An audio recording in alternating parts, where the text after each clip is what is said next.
not just a tumultuous moment around the global world, but Africa is witnessing the same as far as governance is concerned. Ladies and gentlemen, welcome to this edition of your discursive program on the Pan-African television for you media Africa Global Insider.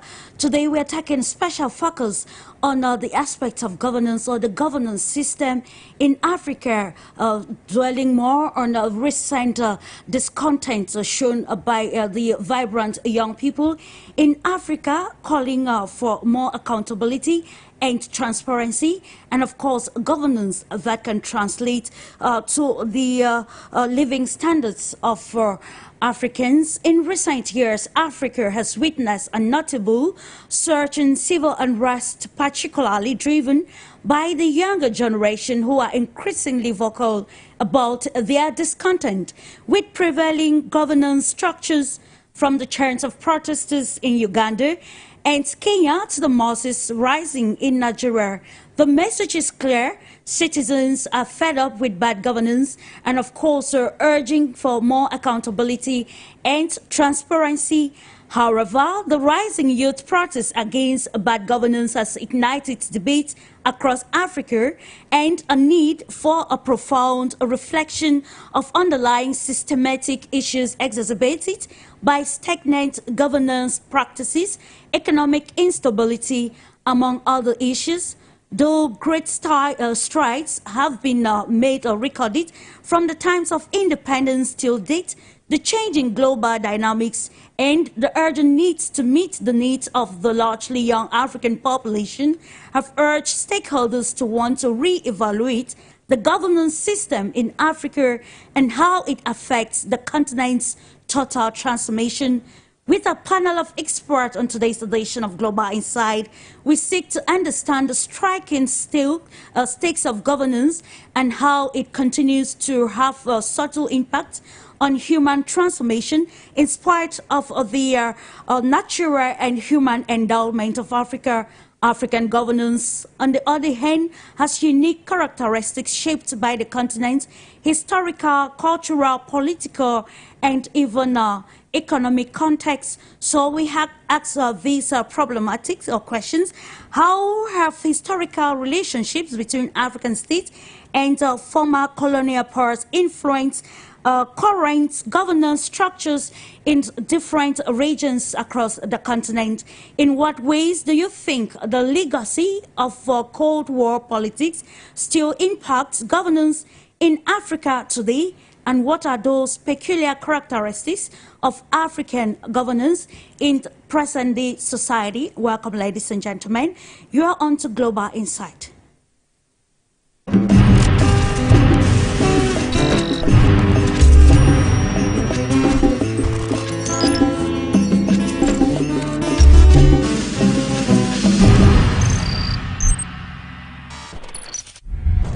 Welcome once more. If you are just tuning in, this is for you, Media Africa, on the platform Global Insight, where we want to analyze the governance system in Africa, looking particularly at the recent flare coming from the younger population across the African continent. Protests against bad governance, it is ongoing in Nigeria, and of course we cannot undermine the recent development that we saw in the East African nation of Kenya, where young people took to the streets protesting against certain policies which, according to them, were not actually helping out to benefit or to grow the largely younger population in the country. Not forgetting also Uganda, that has witnessed this in recent times, while highlighting the political, economic, and even social strides recorded by the African continent from the days of independence to present-day society. We want to see how the changing times can redefine the governance system across the African continent. With a panel of experts, as noted earlier, we want to bring more insightful understanding into some of the decisions or the stakes regarding governance in Africa. And with me in the studio, I would love to introduce to you Dr. Ambi Valentine, entrepreneur, political and economic consultant. Hello to you, Dr. Valentine. Thank you for honoring our invitation this day. Hello, Clarice. Always an honor and a joy to be here. Hello, Africans, and welcome to this edition of Global Insight. We are here to discuss the length and the breadth of activities taking place in the continent Africa, and it's our topic for today. Stay glued to your screens as we come to educate you on what is happening around the continent Africa. Indeed, Dr. Valentine, the goal is to give constructive analysis that will bring a better understanding as to why the younger population gaining a higher level of civility in Africa have decided to take to the street. And of course, during this program, we are going to make some recommendations as to how political leaders and even the role of civil society in redefining perspectives in Africa pertaining the governance structure. Now taking you to the capital city of Russia in Moscow, we are being joined by Frank Yasser, who is a PhD, who is head of business development. Hello to you, Mr. Yasser. Thanks for honoring today's rendezvous. Hi, Clarice. It's an honor to be part of your panel today again. And also hi to Dr. Valentine. It's always a pleasure to discuss about Africa on business side, maybe I will say on an economic side, because that's what I'm actually specialized in. So the topic is great, and there's a major factor which are actually impacting the business and economy of those countries. And that's where today I will kind of enlighten our fellow African on that part. Thank you. Thank you so much for making this counter.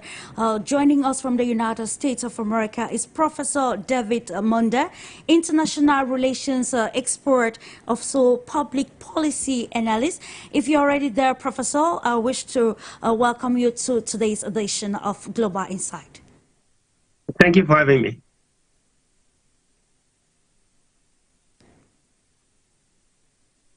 Thank you for having me. It's always a pleasure. Looking forward to having an engaging discussion with you all, gentlemen.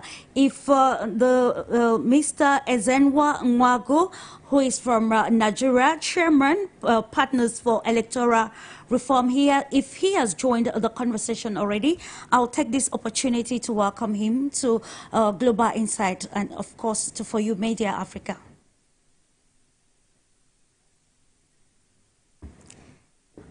Okay, Mr. Azenwa will be joining us subsequently.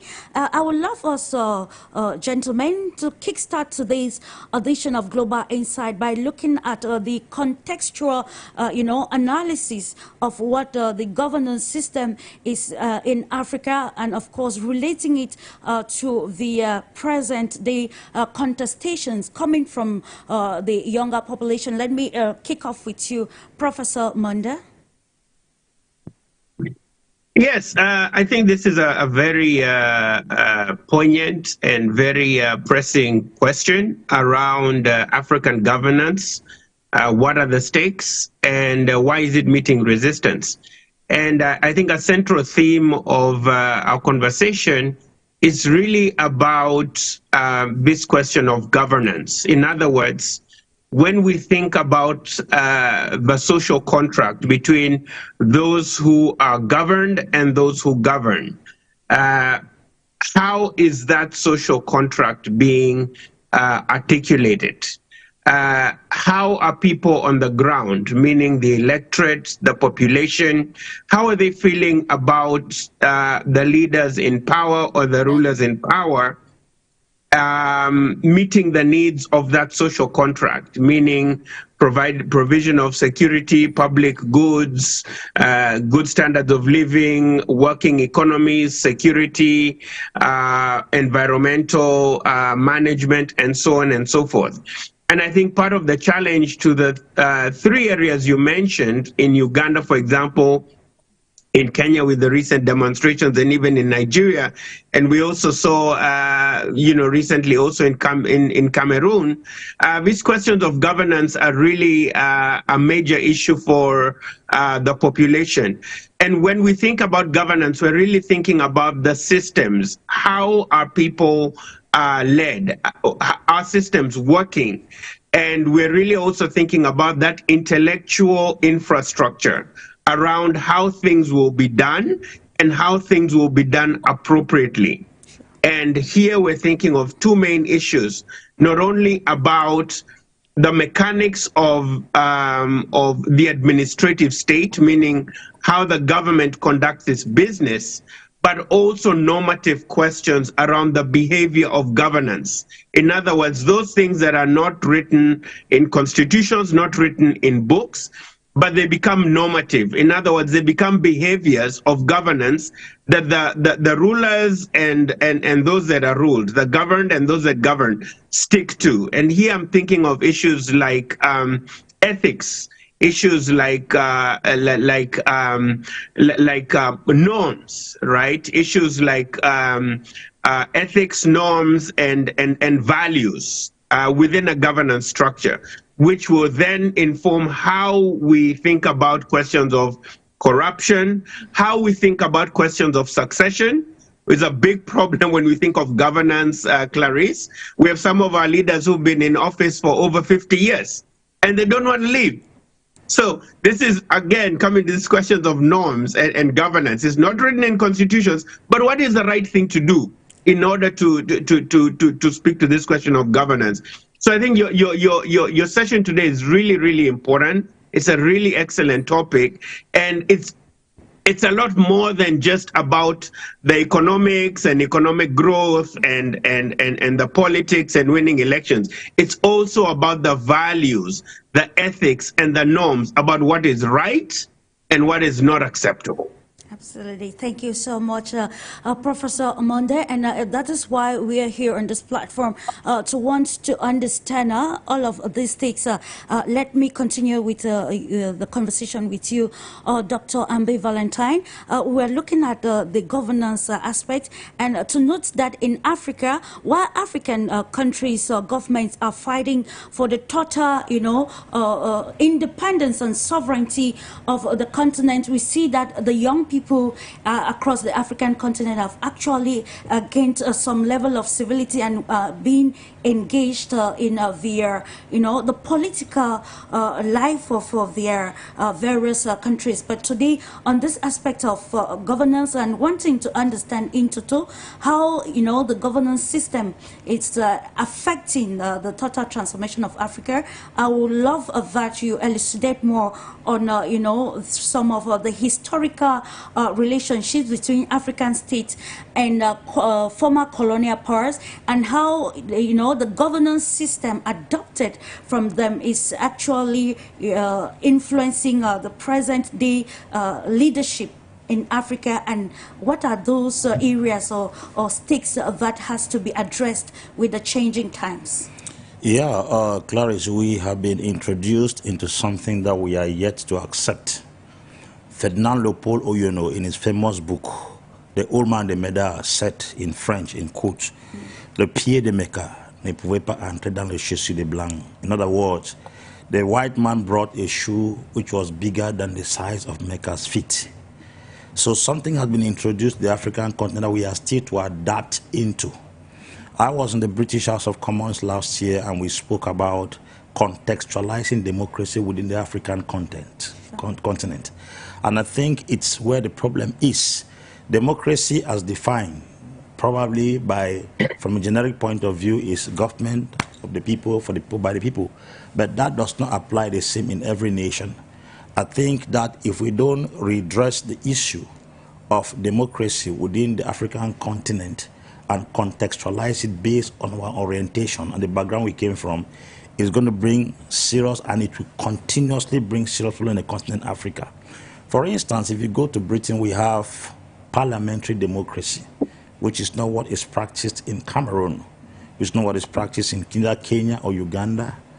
We go to America, they have another system of democracy. You go to a country like Canada, they have their own system of democracy. The issue is this democracy works well based on the orientation of the people and the cultural perspective of the people. Africans have grown from kingdoms and fiefdoms. They have grown to be ruled by patriarchs. They have grown to be ruled by people who call themselves kings. And they are being introduced to a system of government that they have the right to access power, yet the power is not given to them. How do you explain in a country like Cameroon, we call it democracy, with a president on seat for 42 years? How do you explain a country like Equatorial Guinea, we call democracy, with a president there for more than 45 years? How do you explain democracy in a country like Rwanda, with a president that just won elections again, 99.9% against opposition leaders? He's been there for more than 20 years. How do you explain democracy in Uganda when Yoweri Museveni has been there from 1987 till today? They should have told us that we are still under monarchy. We would have accepted that this thing is hereditary. A father rules and hands power to the son. If you go to our local chiefdoms and fiefdoms in our countries, you will realize that there is no battle, there is no war, there is no power tussle there, because the people are conscious of the fact that when the king is no longer there, the son takes over. You can't introduce to us government for the people by the people, and then you are still practice government for a family by a family. This is where the power tussle comes from. For instance, what is happening right now across the continent, the protests from every country or one country to the other, is very, very, I mean, to me, it's really strange, because this is something that was supposed to have been done ere long. It looks like a spell that was cast over the continent has been broken by some mysterious force for the children of Africa to start protesting. You see, there's a difference between protest and insurrection. Absolutely. So I think what they are doing is what is constitutionally right, because the nation permits the people to protest. Peaceful protesters are allowed to bring their worries before the state and to march in the street. But at some extent, protesters turn around to abuse the protest and turn it into a strike or insurrection.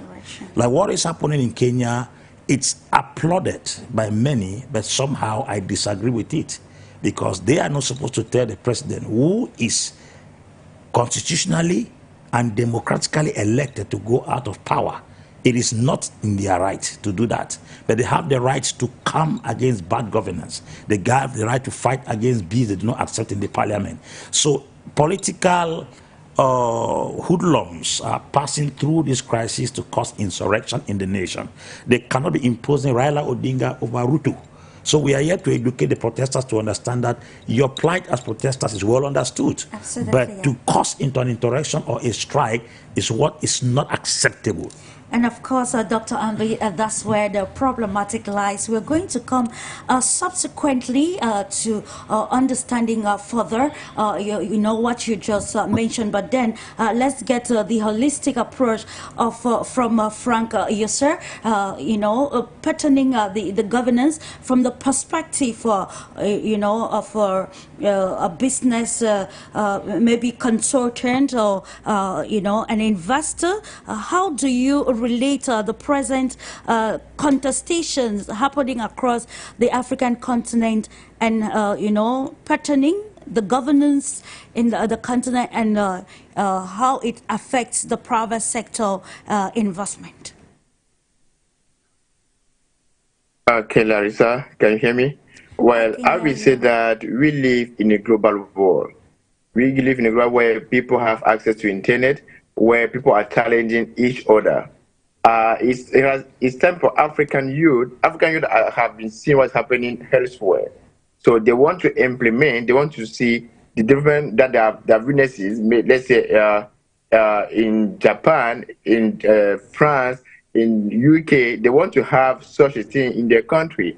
So as soon as they feel like they're not moving forward. They feel like they've been left out of the global world. So they are trying to call on the leader to do the necessary things in order for them to move forward.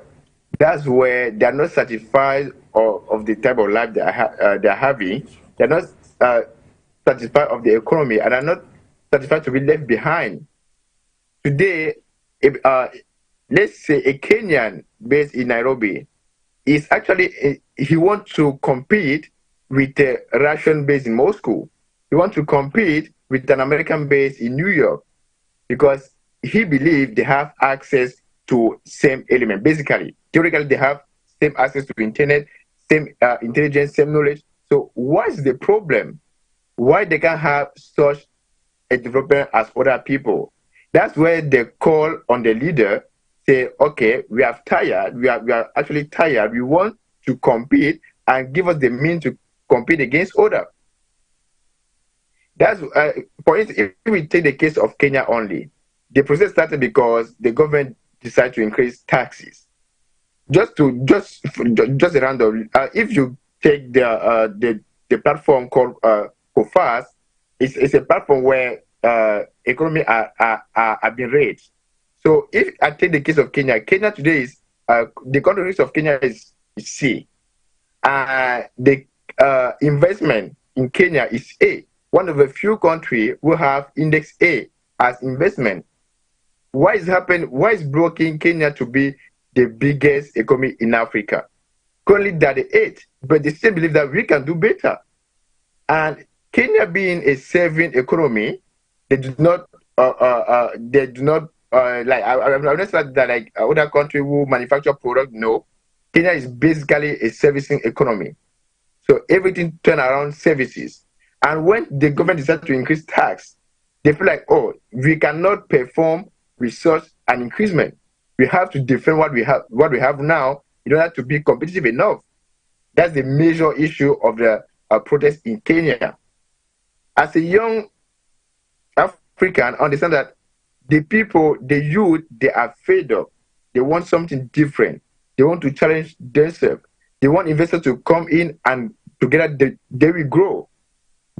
Do you know that Africa is the only place on earth where to start a business is 10 times difficult than than any other country in the world?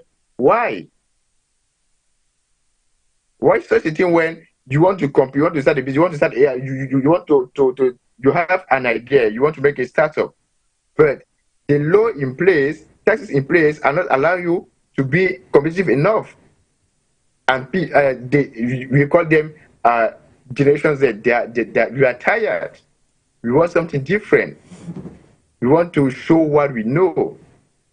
And our leader today have to understand that the approach is supposed to be to boost their economy, to boost investment, and to give this motivation to the youth in order to start producing, in order to start innovating products that will help the country. On this, for the Kenya side, that's what I will say now. And also, there's something very interesting. As the youth started that protest, the government cut the expenses by, I think, by 3. Why waiting for the youth to start protest before you acknowledge that, okay, we have been over spending on unnecessary things? So they did not have in priority the economy. Why will you increase taxes when you can actually reduce the government expenses? Okay. And wait for the youth to come and challenge you? It doesn't make sense for a country who want to be a global power.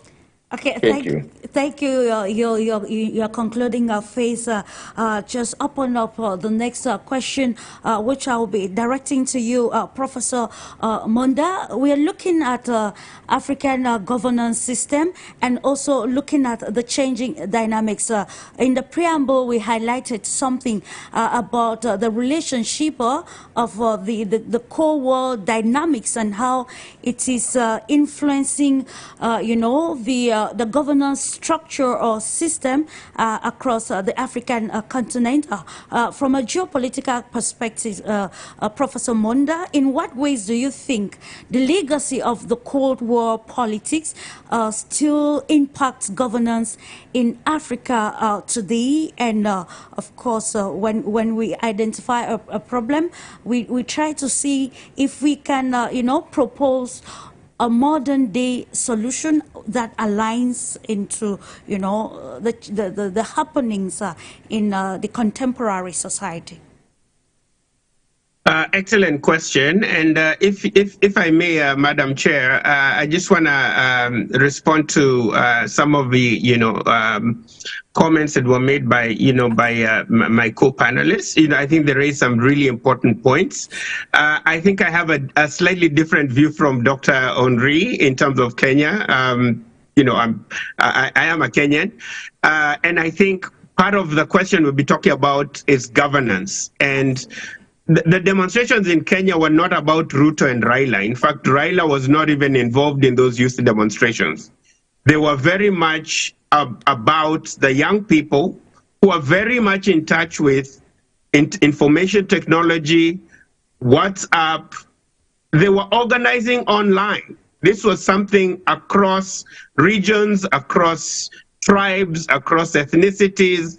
It was not about the old guard. These are people who've lived in cities, they've intermarried. Some of them are, children of people from different parts of the country, different tribes. It was not about Raila and Ruto. And I'll add to that by saying this is part of the problem of governance in Kenya and in Africa writ large, because you'll realize when the Ruto administration's feet were put to the fire, when the government was in serious crisis about the citizens demanding change, what did President Ruto do?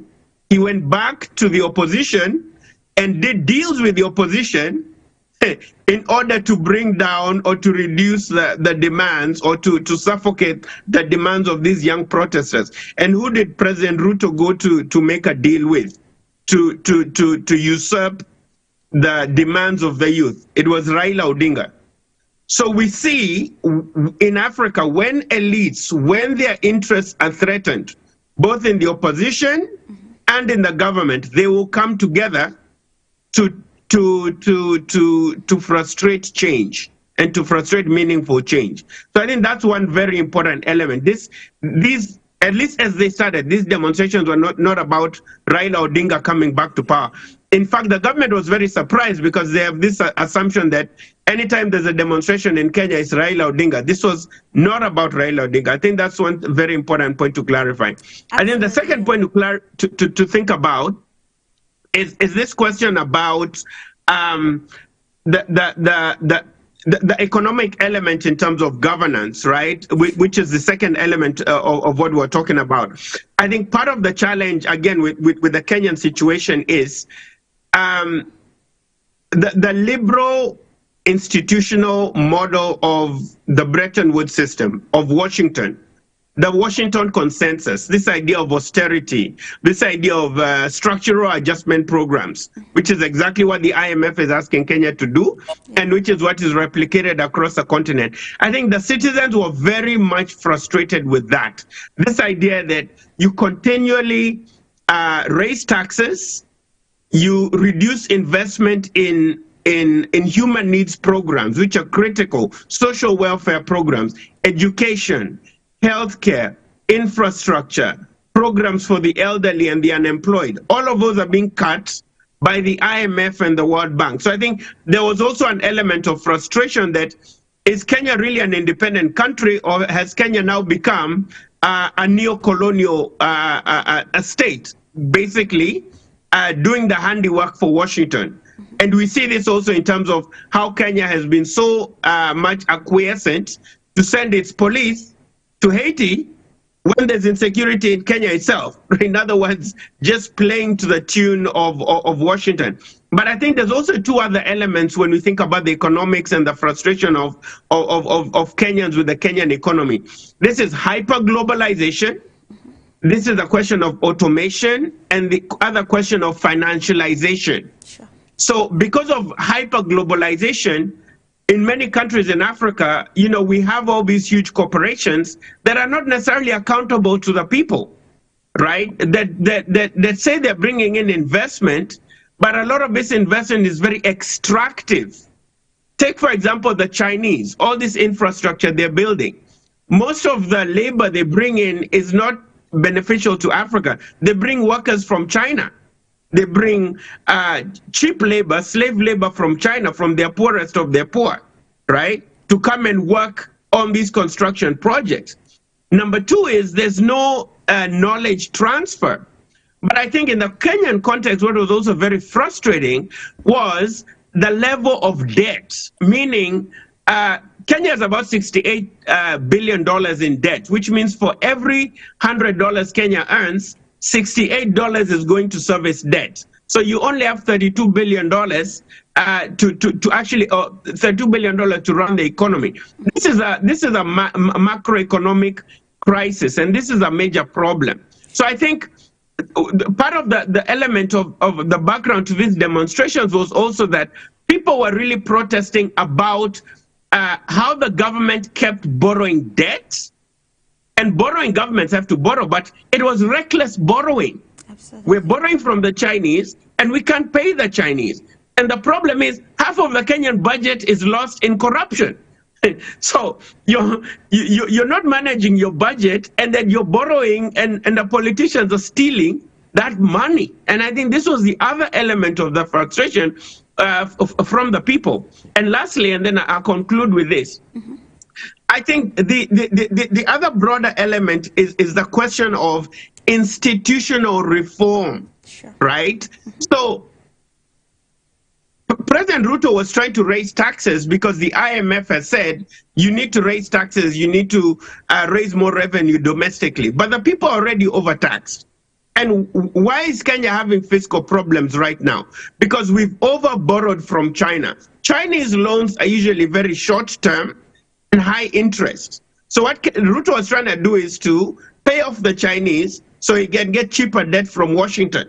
But the people are objecting to that, to say, even the taxes you raise, we don't see the value. We don't see the benefit, because most of this money is being stolen. Absolutely. And I think we really have a crisis in governance. And I tell you today, if you have an election in Kenya, President Ruto he's losing very, very badly. And again, I have a different view from Henri. The people can demand to have their rulers leave. They're not slaves. Right? They're not slaves, right? They are citizens. They are citizens. They're not subjects. So when the government is not delivering, I think people have a right to go on the streets and say, we're tired of this social contract. You need to leave. And I think the dynamic was really interesting in terms of Kenya, because there was a lot of external factors in terms of borrowing from abroad that influenced the domestic questions, but there's also a lot of internal issues of governance within the country about Kenyans feeling that the government is stealing their money, and it's borrowing more money to also steal more. And the lavish lifestyle of the ministers, the lavish lifestyle of the president. And again, I must say, if we have an election today, President Ruto he's gonna be a one-term president. And I think he's really terrified about that right now. And of course, we are looking forward to seeing that the wind of change blowing across Africa should bring about very positive changes. Thank you so much, Professor Monda. You quite highlighted some very pertinent issues regarding the governance system and the reaction from Africans, particularly the young ones. Continuing with you, Dr. Ambi Valentine. I know you want to comment to what Professor Monda just said, but let me just add this question to it. We're talking earlier on, you quite mentioned and called some leaders, the leadership of Rwanda, Uganda, and elsewhere.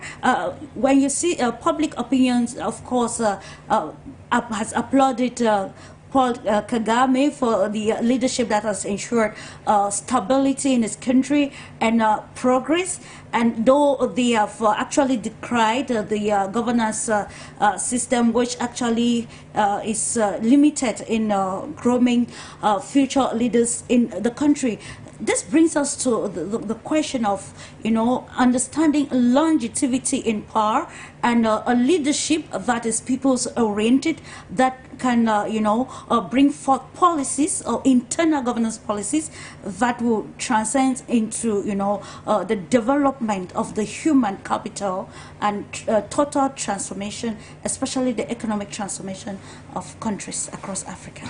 Yes, Clarice, every nation wants to grow. Every nation wants progress. Sure. Now, we set up rules and we set up constitutions and let the constitutions guide us. If constitutions are written and established that somebody has to run for office twice, with after that you don't come up anymore, I think you need to respect the constitution. But if the constitution is written that somebody has to run for office twice and he runs 5 times, it's an abuse of the constitution. And once you begin to abuse constitution, you abuse almost every other sector of the country, because it is a constitution that governs the people, and the constitution is unanimously drafted by the parliament. And if the parliament comes up with a guiding principle to run the affairs of the nation, I think one of the ways we have to respect a nation is to adhere to its constitution. And if at all we have leaders in Africa who have refused to respect constitution and to abuse it, for instance, you go to Cote d'Ivoire, Ivory Coast, it was 2 terms in office, 5 years for Alassane Dramane Ouattara, proposed a 3rd tenure in office. Nigerians have taken to the street in Lagos, Abuja. Before he died, he was proposed a 3rd tenure. He refused in Tanzania. And these are some of the things that cause all these protests, the uproars, and all the problems from one country, because constitutions are not respected. That is one of the things I think is a major problem. Now, coming to the governance system of each nation, every nation is unique in its approach. I don't know if in Kenya, the citizens have the right to tell a democratically elected president to go out of power, but it doesn't exist in my country. Maybe it is within the confines of the Kenyan constitution. The citizens have the right to protest. It is constitutional. It's their civil right. The most dangerous thing is that most politicians politicized the protest, because protest is not a political stuff. It's a civil right of all citizens. For instance, the special advisor to the president of Nigeria, Bayo Onanuga, advisor to the president, Tinubu, said that it is Peter Obi who is inciting violence in Nigeria by pushing the youth to protest in the street. That is not a political stuff. Those children are protesting for bad governance. And I think they should face the protesters. They should not come into it. What I was trying to communicate is that the children in Kenya, the Gen Z, left their primary obligation of protesting and began making statements like they will not want Ruto anymore in the presidency. Those are statements that came up. I don't think Professor understood me very well. It was not a fight between Raila Odinga and William Ruto. Absolutely, it was a fight of the Gen Z generation requesting a change, reform in their country, and to abort the tax, accountability, which is the right of every citizen. But some of them came up and started proposing that Ruto should leave power, which is, to me, is no longer protest. That's insurrection. That you are going beyond the power that has been given to you. The Constitution of Kenya also says that the power belongs to the people. The power belongs to the people with their voters' card, not with their voices. You don't vote a president in and you want to shout him out. If you want a president out, you have to vote the president out.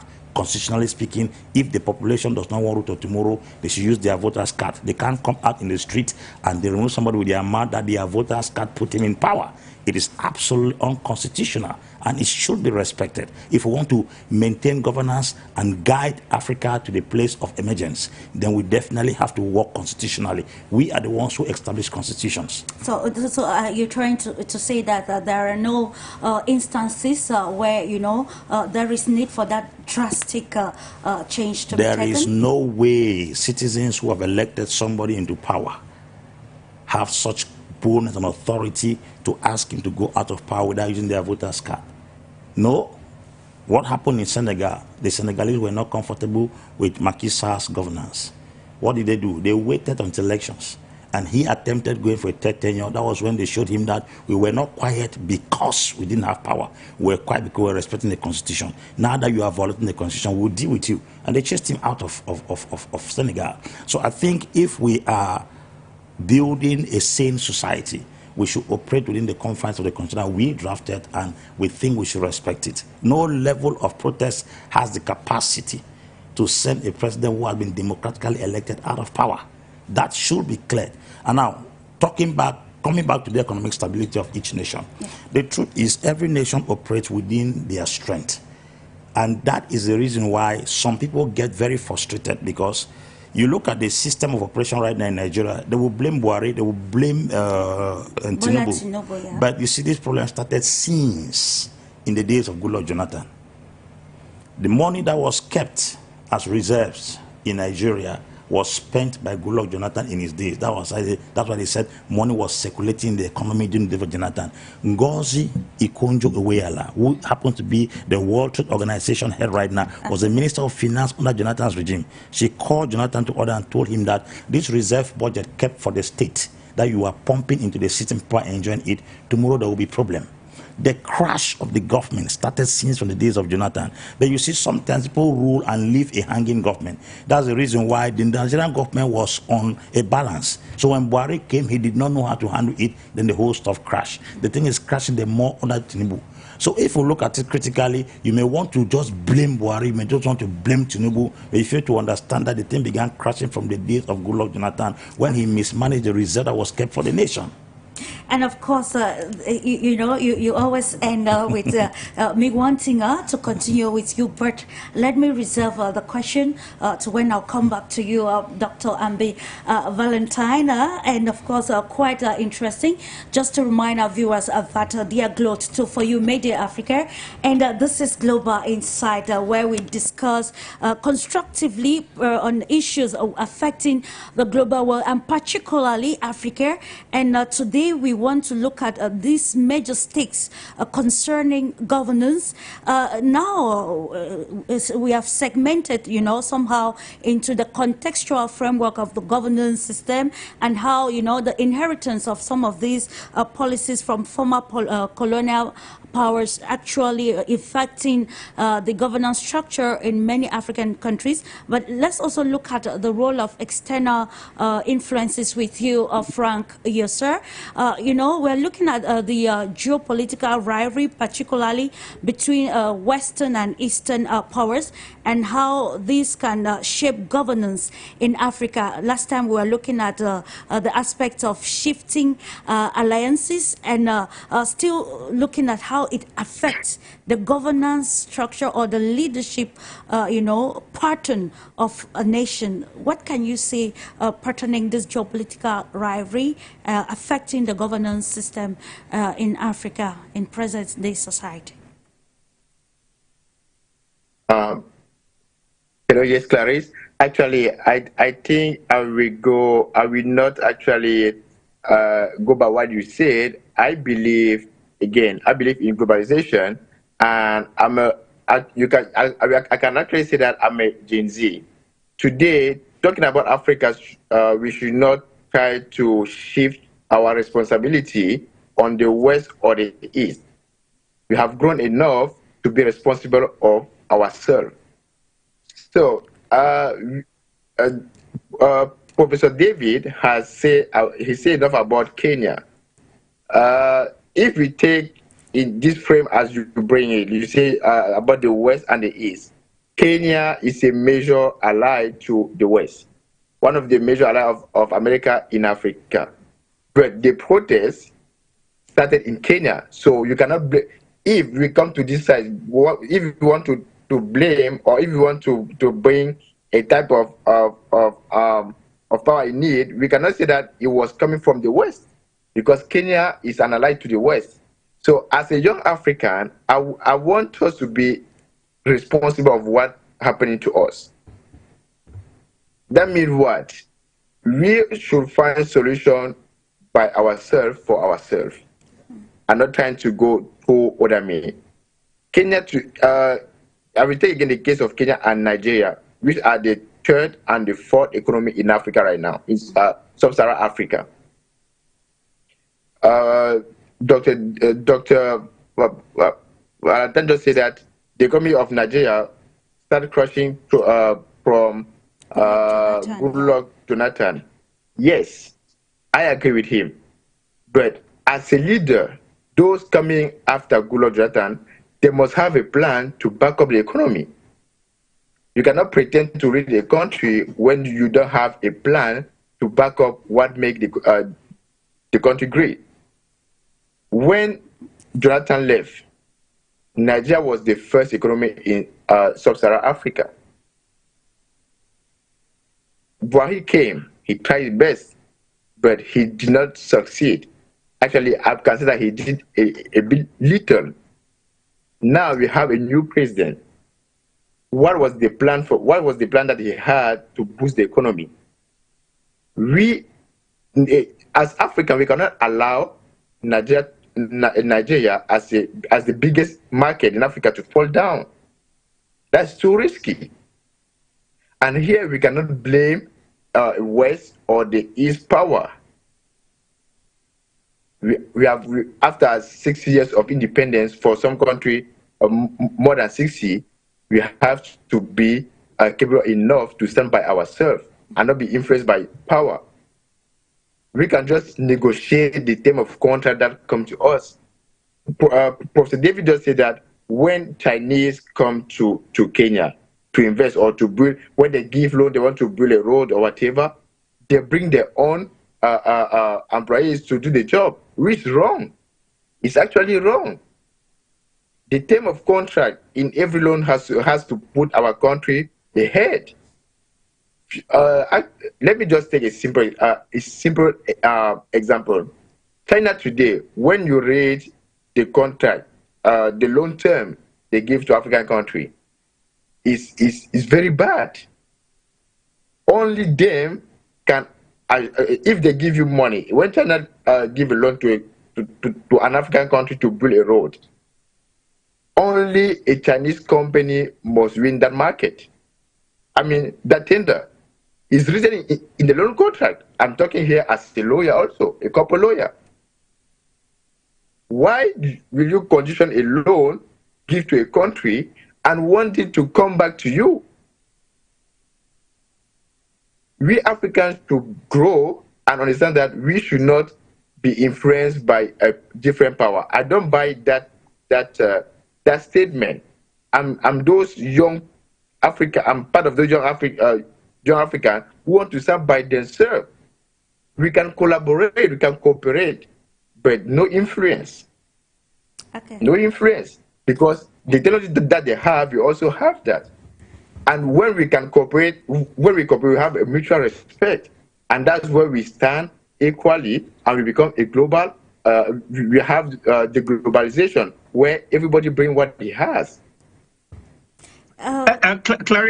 Clarice, can I jump in terms of the global dynamics and the power politics element of that question? Absolutely, Professor Monde. Of course, in continuation with trying to understand the question directed to Frank and his great analysis on that. Right, and I apologize. You asked me a little earlier around the Cold War and that dynamic, and I missed to answer that element of your question, so I apologize. Yeah, can you hear me? Sure, Professor Monde. Okay, great. So I think this is really interesting, and maybe let me explain for your viewers, right? You had asked me about the Cold War, right? So even before the Cold War, remember we had two general big systems around the world. Absolutely. One was systems of balance of power.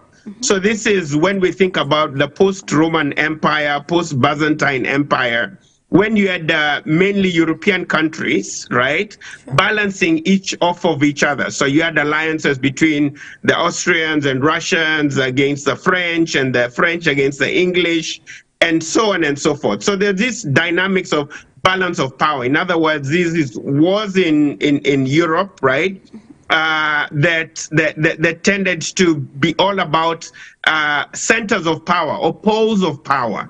But also, we had the element of hierarchies, and hierarchies are really thought around in terms of monarchies. So this is where you have the King of France, you end up with King Louis the 13th, 14th, and that whole generation, or Elizabeth I and II. But we've moved to, let me fast forward to the post, what we call the post Congress of Vienna, the post 100 Years War, when we actually start to think of countries as states, meaning France, Cameroon, Kenya, Nigeria, US, India, right? This is after the Treaty of Westphalia, the idea of international relations, when we actually look at countries as countries. And this then speaks to your question around the Cold War, when we started to really segment the world into two different poles, the Eastern Bloc and the Western Bloc, right? So pro-capitalist, pro-communist. And that international order collapsed in 1991 with the collapse of the Soviet Union into what became Russia today, and all the other independent republics. So that bipolar structure was broken up. And for a short period there, we had this American triumphalism, right? So America tended to dominate vast spaces of the globe because there was no Soviet Union. But what happened in the late 90s now is you start to see more of what we call a movement away from a bipolar Cold War framework into a multipolar framework, which is what we have today. And specifically to answer your question, we really today think about the world in three main blocks. So you have the West, meaning the US and its European allies, and Japan and South Korea on one hand. And then you have the Eastern Bloc, which is essentially, Russia, China, North Korea, and countries that are in opposition to the neoliberal Western order, right, of liberal democracy, global financialization, human rights, and so on. But we also have a third element of what we call the global South, which is where Nigeria comes in, Kenya comes in, and this the whole idea of BRICS, right? Brazil, Russia, India, China, South Africa, and all the other countries of the global South. So to answer your question, we're really in a multipolar state. So you don't have a dominance of America telling everybody what to do. Part of the reason the American experiment of liberal internationalism, which is this idea of America trying to export its model of democracy to the rest of the world, has failed. Because of one, Iraq, the Iraq War, where America was very unilateral, you're with us or against us, that really pushed back against this global norm of American institutionalism. The forever wars in Syria, in Libya, in Afghanistan, in Syria, but also the crisis of global capitalism, Clarice, whereby, remember the 2008 global financial collapse, whereby this crisis of hyper-globalization, where governments are more concerned about money, they're more concerned about profit and corporations. That was a huge crisis in confidence for the capitalist system. And this is where we're having all these different dynamics coming in. So in conclusion, you raise a really important point, and it's a very important point about how we think of Africa going forward. Because a lot of these dynamics, whether it's in Cameroon, whether it's in Kenya, whether it's in Nigeria, right? They don't operate in isolation. You work within a framework of a multipolar world. You have to be concerned about what do the Russians think? What do the Chinese think? What do the United States think? But also, like Nigeria, you're thinking about what is the rest of Africa thinking? Because you're the big boy in Africa, right? You're supposed to be the leader of the continent.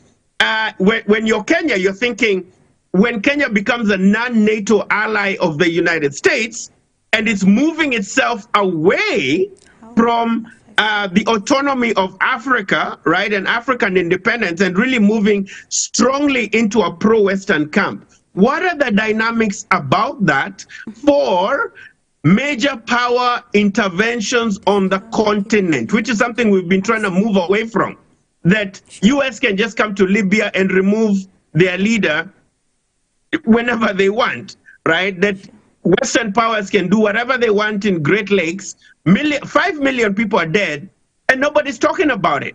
So my last point here is we cannot talk about African states outside of the African Union and the AU Charter and Agenda 2063. We cannot talk about Africa outside of the SDGs, Strategic Development Goals of 2030. We cannot talk about Africa outside of the Africa Free Trade Agreement and how Africans will trade with each other beyond these very cosmetic divides of Anglophone, Lusophone, Francophone, and so on. But more broadly, how do we then reconstruct a narrative of an African Renaissance, right? So that we're able to move forward with one agenda for the continent. So Africa really needs to be cognizant of its multipolarity of different forces, the East, the West, but also Africa's role in the global South.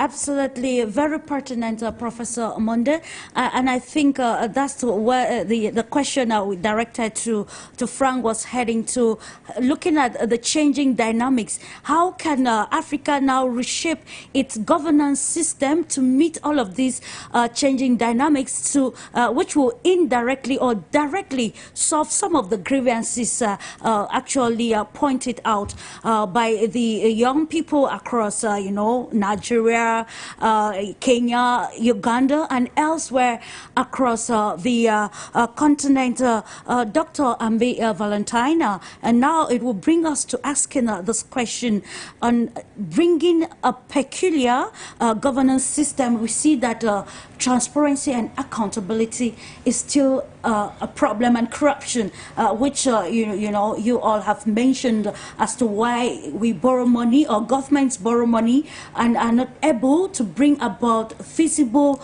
transformation across the continent. Now we are looking at how in this world of multipolarity and the changing dynamics, African leadership can be redefined, maybe under the auspices of the African Union, to bring about a practical governance system that meets the prevailing environment in Africa, and not what was adapted from the maybe the Western or the Eastern Bloc. What is peculiar to the African continent?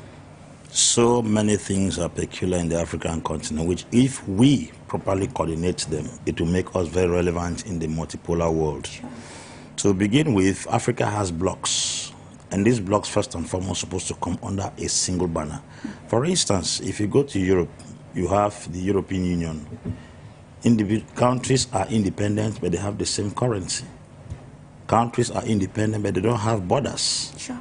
Free borders. You can circulate from Belgium to Holland, from Holland to France, France to Switzerland freely. But Europe remains Europe. Swiss remains Swiss. Germany remains Germany. All of these guys use the same currency, which empowers the euro. For instance, we had the singular opportunity to unite in the west of Africa to establish the ECO. The ECO has been a dream of lasting peace. We are yet to lay hold of the ECO because of divergent views amongst leaders in the West. When they sent their central bank governors and their ministers of finance, they sat down to deliberate if the ECO has to be under the euro or the dollar zone. Unfortunately, some countries in the west of Africa, like Ivory Coast, whose president is the one that is heading WAEMU, West African Economic and Monetary Union. Alassane Ouattara was driving the ECO under the Eurozone, influenced by France. While countries like Liberia, who are controlled by the United States, were driving the ECO under the dollar zone. While Muhammadu Buhari, who happens to be the president of Nigeria, was asking the ECO to become an independent currency. For how long shall the currencies in Africa be under zones? Either we are driven by the Eurozone or we are driven by the dollar zone. If we don't come to that place of unanimity, that issues amongst us can be managed by ourselves. You don't expect approximately 14 countries in the west of Africa to assemble to make a currency and still go and put it under a zone. That currency is supposed to be independent. That is one thing that's supposed to empower the economy.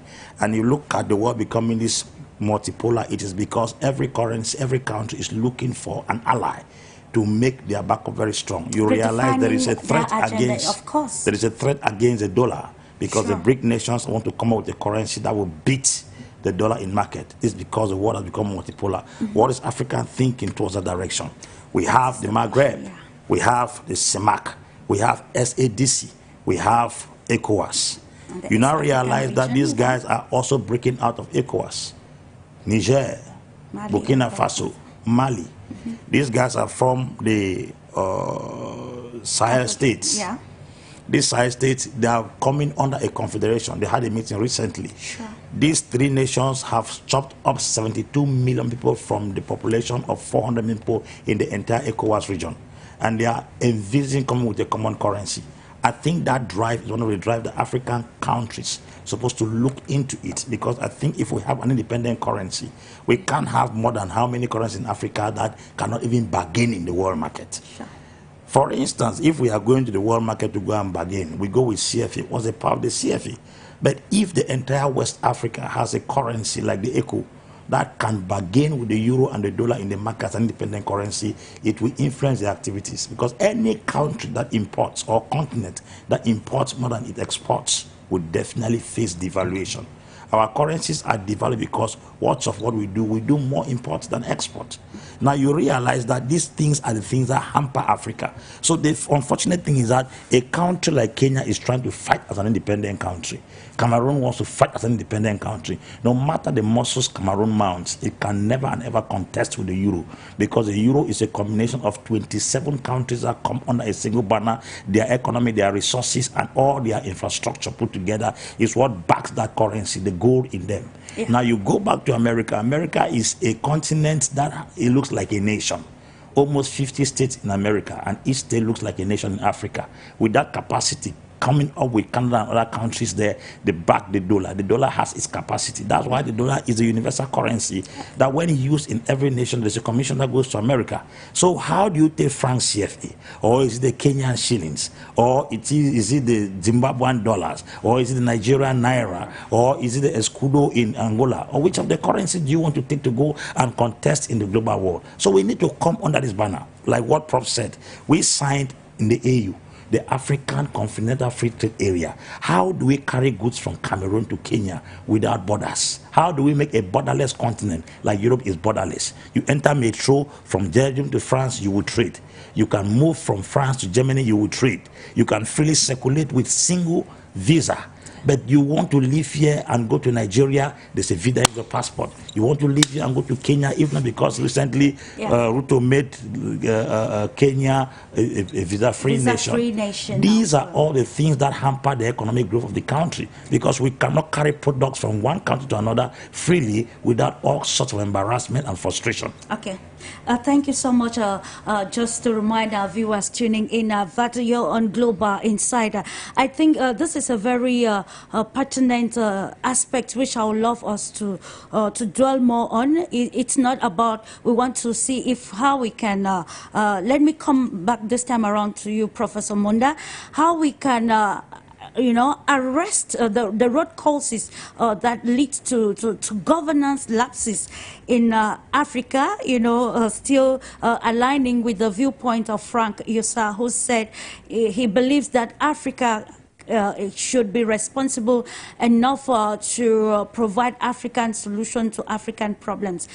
Looking at some of the way the African Union itself functions, one can be tempted to say that the copy some of the styles of the United Nations, organizations formed after the Second World War to see how they can rebalance the world. Now, let's bring back the aspects of the consciousness of stakeholders at the African Union for a need to reevaluate or to reform or even dissolve some of these after Second World War decisions taken, which are not helping in the steady involvement of the African continent, explaining why when major decisions are taken, we still find ourselves being entrapped in a web of some policies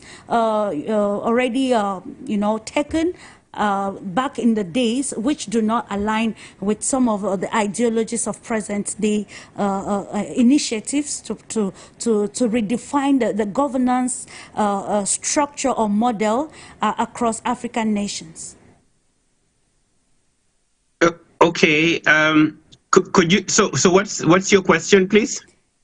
How African nation, the African Union can, of course, shift from some of those points taken from the United Nations, if actually some of the roles of the African Union following the setting that was put in place after, the First and Second World War to help nation redefine and come back straight. That is, in general, to say, redefining Africa's agenda that will give a different phase of governance to meet, of course, the aspirations of Africans. So you ask a very important point, and your question began with that premise of the post-World War II order, and I think it's very important for Africans to understand that at the end of the World War II, the formation of the United Nations was about an effort to reduce the possibility of a third world war. But even within that, the United Nations is an amplification of the United States neoliberal institutional order. What do I mean by that? The US at the end of the Second World War wanted to remake the world in its own image, because previous to Pearl Harbor to 1941, the US had been isolationist, right? So the US wanted to deal with its own internal problems, not get involved in wars in Europe. But the post-World War II era, with the establishment of the Bretton Woods institutions, by this I mean the World Bank, the IMF, as the financial and monetary and banking arms of global governance, right? The US then creates the United Nations. And I'm answering this question, and I'll come to the Africa element of it. It's important for Africans to realize the UN was made to entrench the interests of the major powers at that time. And the major powers at that time were the 5 permanent members of the Security Council: the US, Soviet Union, which is today Russia, the UK, France, and China, right? So where am I going with that? I'm really saying that the UN is a very undemocratic institution in its very construction, and even in terms of how measures are legislated. And I think as Africa thinks about its governance, pushing for UN reform is one major element, but also understanding that we cannot solve African problems just in isolation as Africans. I think when you think, for example, around the question of de-dollarization, how is international trade made fairer, right? As much as we integrate Africa, we have to do that also from a broader global South perspective, and also leveraging on this multipolar global network. So tying in the Russian interests, tying in the Chinese interests with African interests as they leverage African integration and African union, against hegemonic tendencies of Europe and the United States. But also at the same time, being smart enough to be able to ally with the West when it's not in our interest, when Chinese and Russian policy is not in African interest. I think that's a very interesting dynamic. And unfortunately, in terms of our governance structure, I think on the continent, we have a lot of presidents who really see their countries as their small fiefdoms. So Kenya does not necessarily want to talk to Cameroon. Cameroon doesn't want to talk to Nigeria. Nigeria doesn't want to talk to Ivory Coast. And all these different 55 centers of power are in many cases working independently. And in many cases, they're actually working against each other. I think Prophet mentioned earlier around the economic union integration in ECOWAS, and how Cote d'Ivoire works with the French against Nigeria's efforts to integrate that part of Africa. So there's also a lot of regional suspicion. So Nigeria is feared in West Africa by a lot of the smaller countries that fear Nigerian domination of those economies should there be integration. When you think of Southern Africa, there's a big fear of South Africa and its hegemony, right? So even when you think of SADC, the integration, the tariffs and trade, in many cases, really majorly, 90% of that trade benefits South Africa just because of the size and the diversity of its economy. So I think that's also something we really need to think about when you think about integration. And it's a similar problem in East Africa, where Uganda and Tanzania, and Rwanda and Burundi, they're really very suspicious of integration with Kenya based on the side of the Kenyan economy relative to the other East and Central African states. So I think that's another dynamic we really need to think about it. So I think lastly, what I'm saying is, if we're going to think about integration on the continent, we really need to think about the micro level integration questions. So how does ECOWAS integrate more effectively? How does SADC integrate more effectively? But also, what are the overlaps in terms of contradictions of integration? So a lot of members of COMESA are also members of SADC. So Tanzania is a member of SADC, but also a member of COMESA. And a lot of these roles are duplicated, and it creates problems when you think about integration. I think at a micro level, that's something else we need to think about. But we also more broadly need to think about, how does Africa leverage its integration? Because we can't just speak as Africa. We have to speak. We're only 2% of global trade. Yeah. We have to smartly work with the Chinese, the Russians, the Iranians, other countries that have interests that are in concert with ours. Okay. But we also need to be smart enough not to abandon the West, which has significant presence in Africa, both historic, economic, and military, to also be able to play to the West. So it's a game of looking inwards, fixing the in-house game, also being in concert with the out-house game, the domestic being in concert with the foreign policy. Yeah. And which is very imperative because in the game, each nation actually defines its agenda, and that is why it transcends to the total transformation.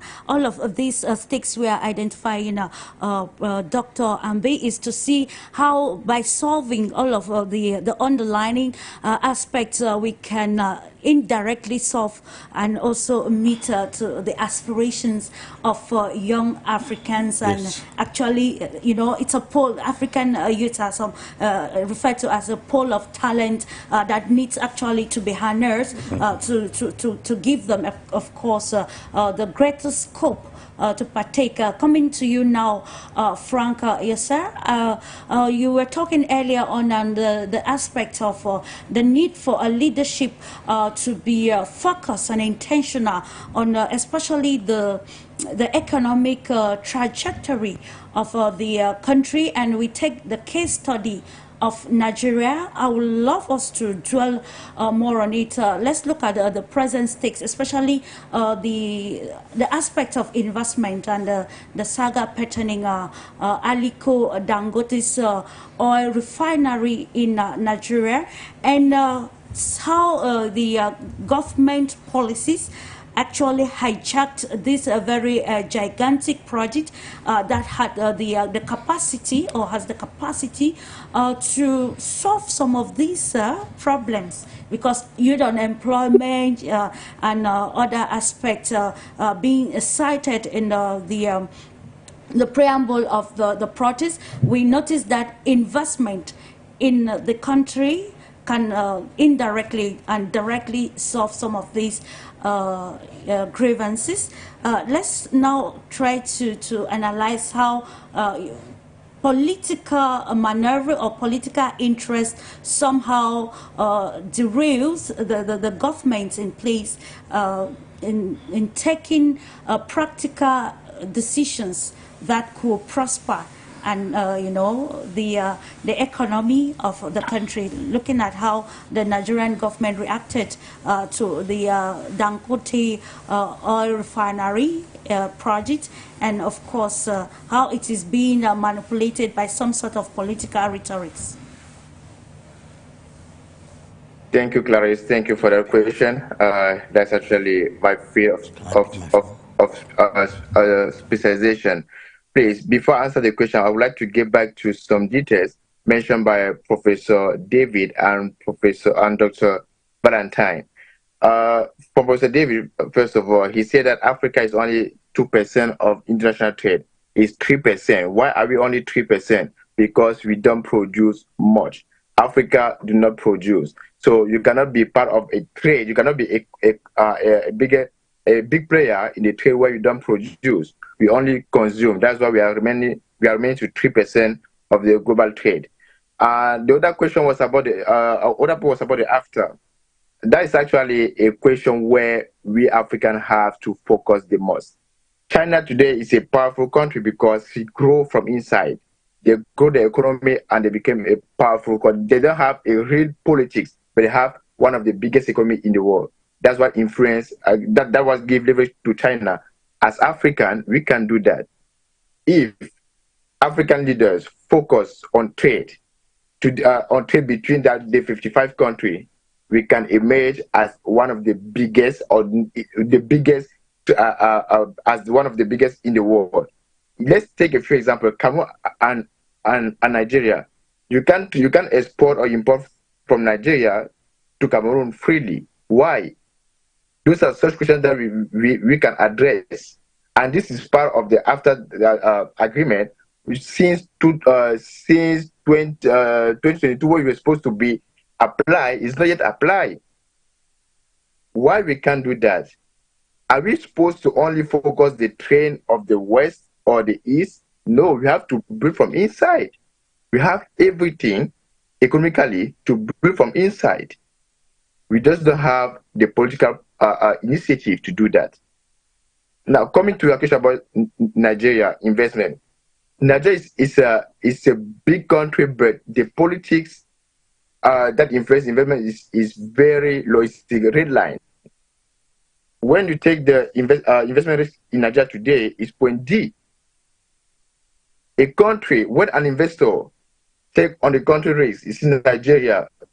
The market is there, population is there, the size is there, but investment climate, only D. Nobody want to invest and lose money. The African they serve, who understand, okay, if we don't do that by ourselves, nobody will do on our behalf. Dangote, Mr. Dangote, he built the biggest refinery in Africa. Now, the government tried to sabotage that. Why? Those are questions, those are internal questions that if we do not address, we won't be able to grow. Imagine if Mr. Dangote received the full support necessary for the company to grow. He'll be able to the oil in Nigeria will be flowing in Cameroon, will be flowing in Guinea Equatorial, in Chad, and that will be one of the biggest. We won't need again those American companies.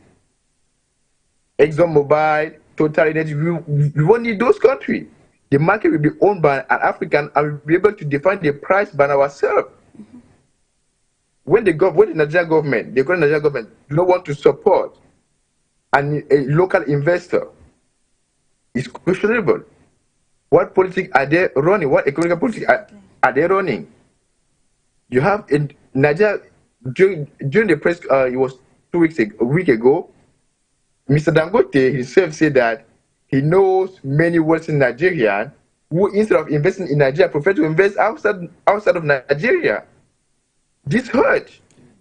When that people are taking the money from the country and invest elsewhere, because the government cannot provide that environment for them to grow. Which investor, which businessman would not like to do business between Nigeria, Cameroon, Gabon, and Cote d'Ivoire? There's no potential businessman who will say that I don't want to do that. But when you look at the taxes, the legal issue, those questions, when we are supposed to solve it and we can't solve it, is give another, and then the foreigner will come in, and that's why we give doors to corruption, because the foreign investor understand that, okay, the local investor don't want to invest. We can just come in and bribe the authority and get the market for free. And every day we are going to cry, Africa is not developing. We are only 3% of the global trade, because ourselves, we don't want to do that. Also, it's very important to understand that there's something called hierarchy. Guinea Equatorial will never compare itself to Nigeria, just because the size, that's two different markets. So at this level, I'm coming again, I would like to use what Professor David said.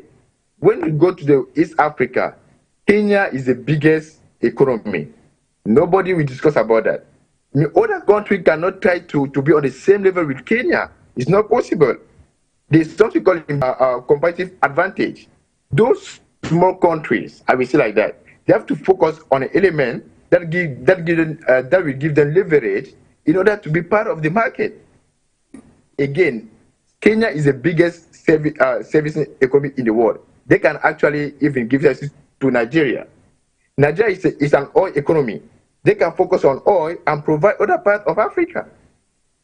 If each and every country try to specialize on something where it has leverage, we won't have that issue. Okay. And that's how investment will be flowing. A businessman from Cameroon will be willing to go to Kenya and invest in a servicing startup, because know that they are better in it. All right.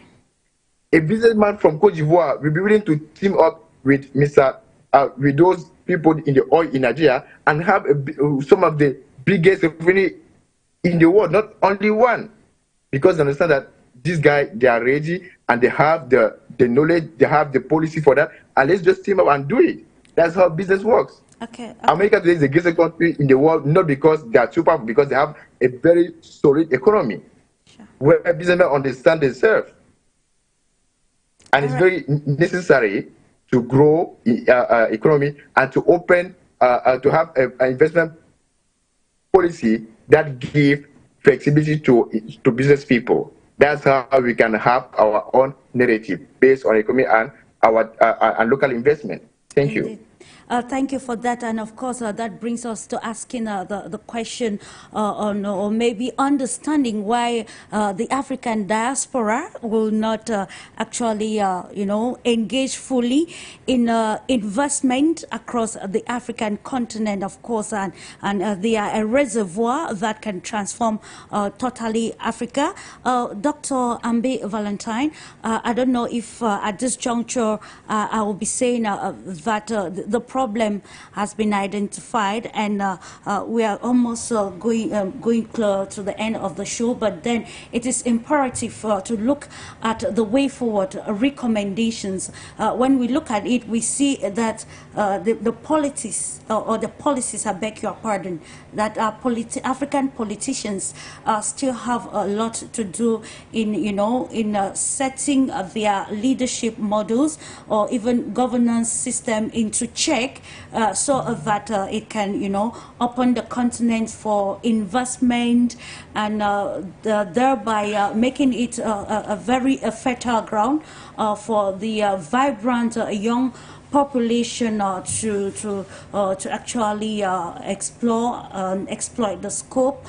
In Nigeria, some of the aspects, the point highlighted by the protesters were actually focusing on the fact that the government should stop selling off, very important aspect of the economy to politicians, because like Frank said, politicizing some of these aspects with personal interest and the effects on the economy.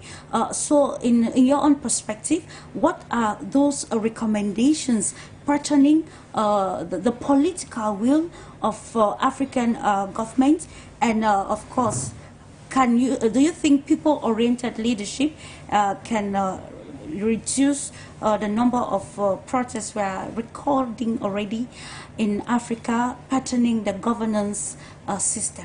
Yes, it's possible, very, very possible. I just think it's tyranny and greed that is causing Africans to react the way they react. This continent is super rich. I mean super rich. The poorest country in Africa should be richer than the richest country in Europe, to the best of my understanding. The problem is in the management of the resources of the continent. And a lot of policies put in place affect the investment of the diaspora into the African continent. We cannot talk about Africa completely without mentioning the diaspora. The diaspora is an integral part of the African continent, and they have a very pivotal role to play for the economic and political growth of the continent Africa. And I think that the kind of policies we have put on ground, because we are protecting our seats in the palace than protecting the well-being of the citizens.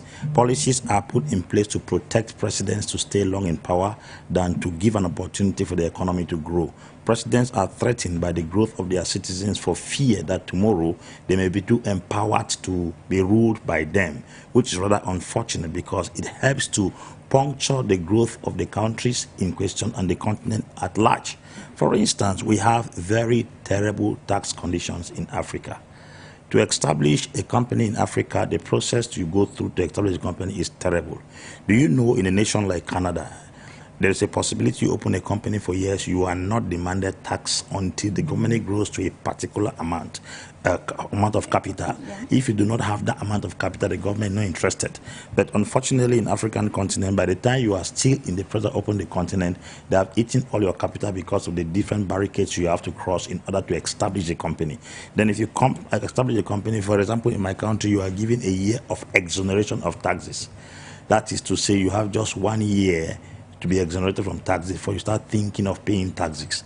A company that does not make any income, how do you generate tax in that kind of economy? It becomes very, very demanding. And the truth is, the African leaders don't think out of the box. Their primary objective is to generate income through tax, which is acceptable. But if that is the only source of income, it paralyzes the economy. It frustrates the will of the people. That's the reason why the spark in Kenya came, because taxes were improved. Like Professor Monde said, the structural adjustment program is a system that was put in place in order to cut down the salaries and all the benefits of civil servants in order to empower the economy. Now, by so doing, much money is being used to raise infrastructures at the expense of the people. You can't be building machines and not treating where the people run those machines. That's the problem. And this millennium goals, privatization, are all the things that have infiltrated Africa. This is as a result of the establishment of the IMF in 1944 by 44 different countries. After the Great Depression in America and Europe from 1939, coming up, there was a recession in 1938. Then 1939, when the Great Depression started, they came up now with the idea of the International Monetary Fund. This IMF was actually a device put in place to make Europe and America not to suffer the shock of the Great Depression anymore. The repercussions of everything that's supposed to cause depression in America and the European economy is transferred to the African continent. That's the reason why there is constant devaluation of the African currencies almost every year, because when the shock falls on Europe and America, they throw it back on the African continent. That's why you see the amount of money that we borrow from the International Monetary Fund and the interest rates are higher than what the Europeans collect. The first country to have ever borrowed money from IMF in 1944 was France. France borrowed at a very low interest rate. But look at what falls back on the African continent. It's very heavy. So we are forced now to give more taxes. These taxes now fall on the common man who doesn't have a means of livelihood. By so doing, there's so much stress upon the people. These reactions keep occurring here and there. So I think it's very important for us to go back and understand the things that will encourage the diaspora to come back with their technology, to come back with their capital, to come back with their resources in order to overhaul the economy of the African continent and open up, because these Malians are a group of persons that if a Malian is in Europe, if they work 10 euro, they send 9 euro back to Mali. If you look at it critically, the former footballer who was a Barcelona player, Seydou Keita, has built a factory in Mali that can employ at least 10,400 Malians. That's what we talk about the diaspora coming back home. If the policies were not good, you would not have carried such investment to come back here. Okay. That's the reason why a lot of treasure in terms of human resource and financial resource is left back in the West and in the East, because we don't have comfortable policies in our government system to accommodate those who have gone out to bring their ideas as well as their resources. And the time for change is now, with a new wind of change that is blowing with you, Dr. Munda. Recommendations, can we, of course, while asking this question, can we use the three Sahel states as, an example of a case study of countries that are already rewriting the governance system in Africa, noting the growth of Niger, even during this period of very critical and strategic decisions taken by the leadership? I think, Clarice, I am very skeptical about military governments, because we've seen this game before. I mean, talk about Nigeria and the number of coups they've had in Nigeria. Think about Ghana. I mean, across the continent, we went through this game in the 70s, where the military promised to make heaven on earth when they came to power, and they condemned the previous administration, and it didn't end well. It really didn't end well. I think we really need a new narrative, and I encapsulate that in two broad themes. Right, we were talking about Nigeria earlier and about Dangote's crisis, and we have to understand a lot of the contradictions in countries are very systemic. In other words, there's interest within countries that want certain structures of failure to be perpetuated. So, for example, in Nigeria, there's interest in Nigeria that do not want Nigeria to refine its own oil, because they make millions of dollars when oil is exported from Nigeria and re-imported back to Nigeria at 10 times the cost, right? They're making money. So why have Dangote mess with their money-making cartel? Right? You think about economies of violence, right? And by this, I mean, when you look, for example, in northern Nigeria, a lot of the issues with Boko Haram, the Nigerian army can crush Boko Haram within a day or two. Nigerian army is the biggest, strongest army in the continent. How is it that a ragtag group of guerrillas are not able to be defeated? Again, economies of violence. There's interests within the system that benefit by this perpetual threat of jihadi, the jihadist threat. So my point is, there's internal contradictions that we really need to think about when we want to reimagine and reform governance. And I was using Nigeria, as an example. When we think about the political economy of the state, one of the challenges with Nigeria has been this over-dependence on oil.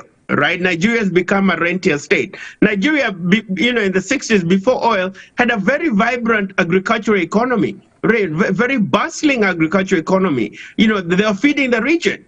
But what happened when oil wealth came in? 90% of the country's revenue is now on oil.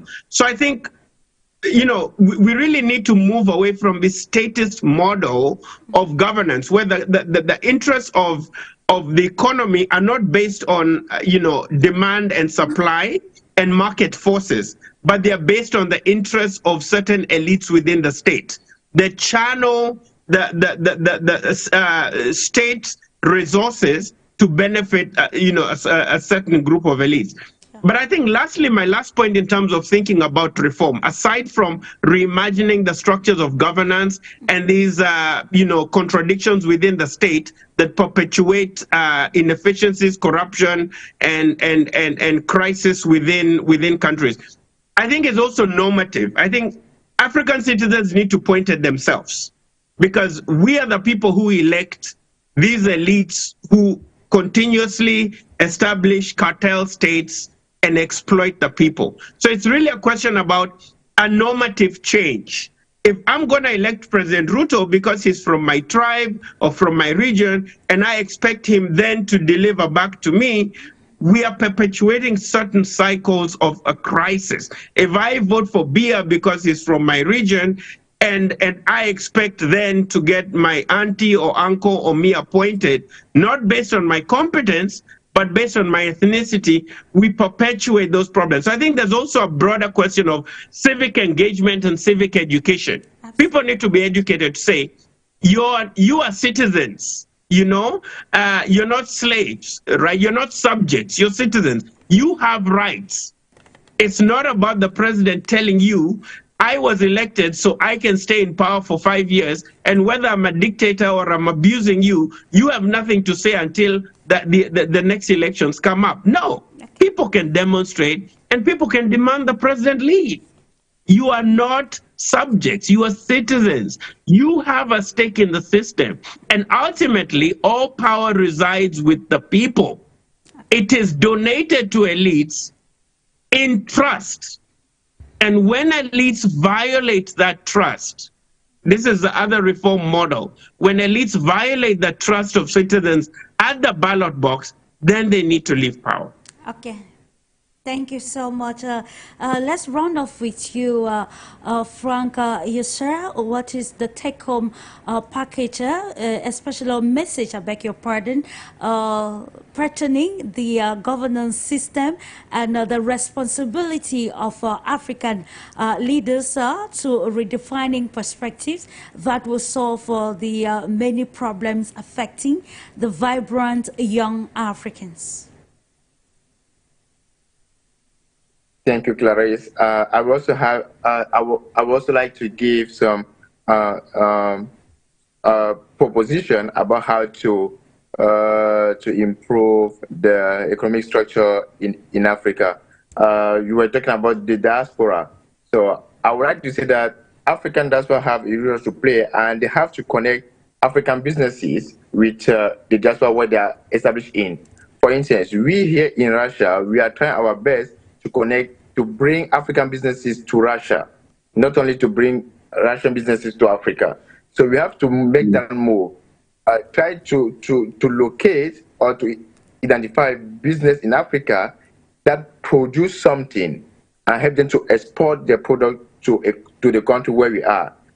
Basically, these have been our task for the last 5 months, and we are actively working on it. We want more African businesses to be present in Russia.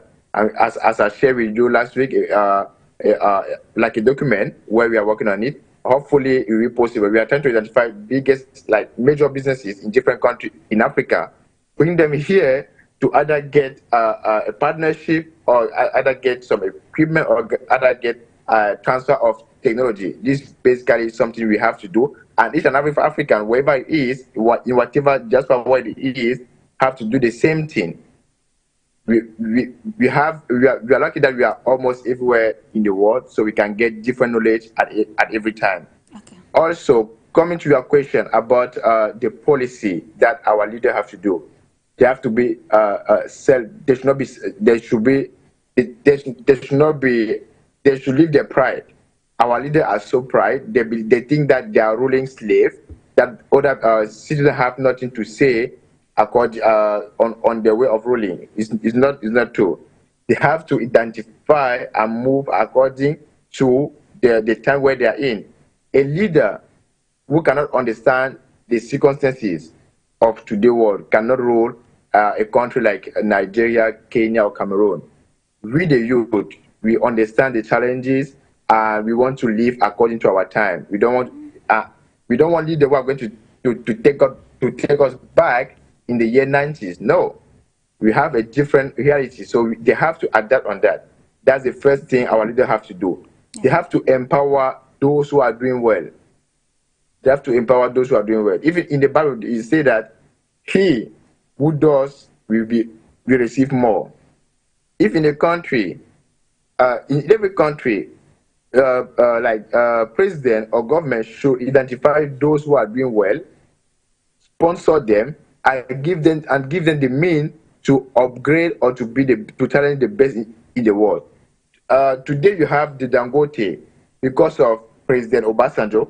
He did a good job. He identified some business people. he gives them the means to develop their businesses. That's what we have to do. Each and every country today does that. In US, today you see about Elon Musk. He did not just came like that. No. The American government gave him the means to develop his business. That's the same thing we have to apply in China. They do the same. They get some few people, they give them the means, and that's how the economy is growing. We have to leave African government have to leave their pride aside and work with those who are doing well. Connect the diaspora and the local investor. Okay. We have to be aware of which sector needs to be grown. Today we need to grow the IT sector. According to what we need that we need the internet, the financial sector. One of the biggest problems in Africa today is that we have a very weak financial sector. We don't have bank. People cannot have access to credit. So government should work on those areas where we need improvement. Okay. And target the best of us, the best of business people in that field and empower them. That's how we can, in a very short frame of time, we can achieve a lot. Indeed. We should not just copy, yes, we should not just copy those, the policy, what is not going well, and try to bring it to, no, we have to copy what other people are doing well, and do it also by our means necessary. China, America, Russia, they have key businesses which they sponsor, and they make them be competitive. We have to do that in Africa. And the diaspora also have a huge role to play, inviting African businesses to the country where they are.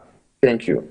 Okay, thank you so much, Frank. Yes, sir. It's about understanding the stakes for the African continent and bringing models that work for Africa.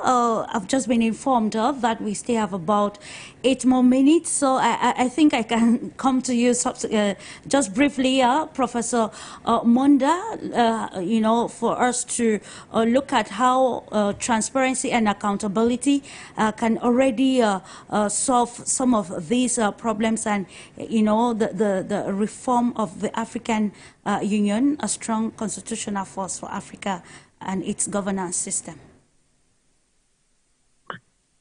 So transparency, accountability. I would see that broadly in a continental context. I think one of the very important elements in terms of accountability would be the Africa peer review mechanism, within the AU. Thinking about governance and how that is run is a challenge, because many African countries, are very antagonistic towards the peer review mechanism, towards opening up their books, their finances, their governance systems to peer review. And I think this has been one of the major challenges we've had in terms of accountability. Also within the framework of the AU. I think African countries need to be accountable to ourselves. Most of the members of the AU, as we speak, have not paid their dues to the Union, to African Union. Now, you cannot have an African Union whose larger percentage of funding is reliant on the US, the EU, and Japan. It's not sustainable. It's an embarrassment to the continent, and it speaks to the lack of accountability to African leadership. Okay. So countries need to pay their dues. They need to be accountable to the vision of the African Union. Mm-hmm. In terms of the other question you mentioned around transparency, this is a very difficult question, particularly within a hyper-globalized world. And what do I mean by that? Take, for example, businesses and some of these contracts. So I'll talk about it from a macro level and micro level really quickly. When you think about at a macro level, let me take the case, for example, about Kenya. For example, the standard gauge railway, which was built by the Chinese. Yeah. To date, as of August 2024, Kenyans still don't know what was in that contract. to build that railway from the port of Mombasa to Nairobi. Everything was done in secrecy. And this is replicated within most African countries when we're thinking about transparency. The government-to-government negotiations, these bilateral deals, are very secretive. And it's a real big question and problem when we think of transparency, but also more broadly when we think about accountability. In the case of the standard gauge railway in Kenya, it's estimated the cost of the railway was inflated 3 times what the cost should have been. $6 billion was spent on the railway when it really should have been at a cost of $2 billion. Again, it's this cartelization of the state and budgeted corruption. Budgeted corruption. So countries are setting up budgets, but within that budget, there's money already set aside for corruption. But I think thirdly, when you think more broadly about accountability and transparency, Clarice, we really have to hold the feet of Western powers to the fire, because many of these global donors, the IMFs, the World Banks, they know a lot of this aid money is not going to the people. They know it's not leaving. This money doesn't leave New York, London, Paris, or Washington. It ends up buying high-end apartments, beach homes in Los Angeles, villas in the Riviera in Paris, or castles in London. So I think there's a broader question around civic society or civil society holding, some of these Western governments and multilateral donors, to account. But I think lastly is a question about international monetary and financial systems, Clarice. Okay. But what do I mean by that? Part of the reason Africa is poor is because of our debt, right? Sure. And the monies we borrow from these Western countries, the credit rating process of Standard and Poor's and Moody's is not transparent. So many countries on the continent end up paying really exorbitant interest rates, which are unsustainable. Okay. And again, it then brings us to the question of how do we then think about de-dollarizing in a multipolar world so that African countries can also have a fair share of global governance? Because under the current structures, Africa will always be a beggar continent because the interest rates charged on the loans we take from the IMF are just unsustainable. So I think that's another broader question of transparency. A lot of these Western institutions are not transparent. Indeed, Professor Monde, and that is why we'll continue to discuss constructively on platforms like Global Insight, on For You Media Africa, understanding the stakes of bringing the real stakes to the understanding of Africans, and see how this can push especially political stakeholders and even the civil society into being intentional about writing a real agenda for the African continent, for the prosperity and total transformation of a continent that will actually survive in the multipolar system. I want to take this opportunity to thank you all, gentlemen, for the great insight on our topic for discussion this day, which touch on a very important aspect which sometimes are always neglected. I want to appreciate your time, and to viewers for trusting the Pan-African Television, I say thank you. And do not forget to leave your comment on our YouTube page, For You Media Africa English, pertaining this topic for discussion. We continue to bring such in order to contribute in the total transformation of the African continent. Thank you to the technical crew, and ladies and gentlemen, it is on this note that I'm going to draw the curtains into today's edition of Global Insight. But that's not all. Keep having a lovely moment in the company of programs on For You Media. Having this in mind, it is another view of the world.